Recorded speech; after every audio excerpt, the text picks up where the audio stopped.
As I speak, my mum is currently evacuating all of our horses on our property in Victoria. If you don't already know yet, there is a fast-moving bushfire going on in Longford and Merton area back in Victoria, which is somewhat close to Mum's place, and it is travelling in a southerly east direction, which is directly where my mum lives with the horses. I won't lie, I feel quite useless being 7 hours away from them and not being able to help, but I'm so grateful and bloody lucky. I have an amazing neighbour, I have amazing friends, and also an amazing brother and his girlfriend, who are currently actually evacuating the horses as I speak. I really feel for anyone who is directly impacted by the fires. We are lucky that we are just evacuating them for precautions, as tomorrow is a catastrophic fire danger day. This is your sign. It is always better to be safe than sorry. Anyways, getting to the video that I actually was making and filming before all this started to happen. Today is another 40-degree day, and unlike the video I made the other day where it was really overcast, cloudy, and then it ended up having a cool change,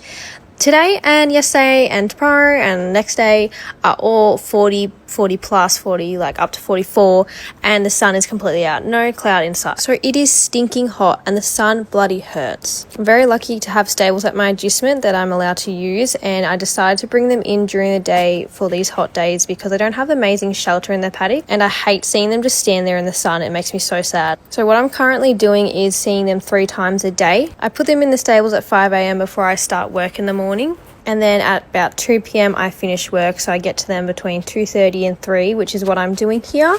And so the first thing I do, of course, is get them out of the stables, have a little walk around, clean the stable out, fresh bedding. I got them lucerne to eat whilst they're in the stables. And then I wanted to give them a bath or a little hose down just to cool them down as much as possible. But they're both really happy in the stables, not sweating at all.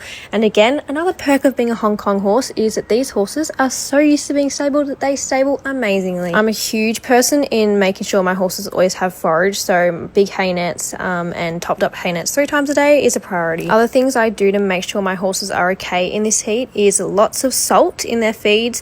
Obviously you can get electrolytes as well, but you need something to replace all the salts from the sweats that they lose all day long. Obviously a lot of people just want horses to drink more because, you know, it's hot, but a big part of it is everything that they lose when they're sweating. So salt is so important. I'm also a huge fan of making them like icy treats, so I just chop up some carrots, some apples, and then some people add molasses to the water, but you just chuck that in a container, put some water in it, chuck it in the freezer, and then they love it. It's such a cool little icy treat for them. I'm very fortunate to have these stables in such situations of such heat.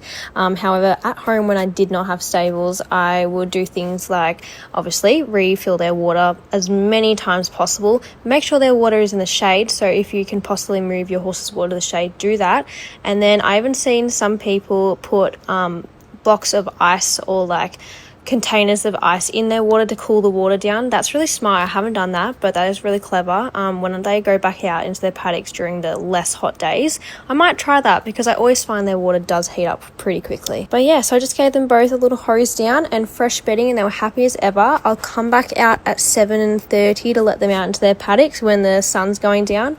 But yeah, I hope you guys enjoyed, and make sure to look after your horses and stay safe in this heat.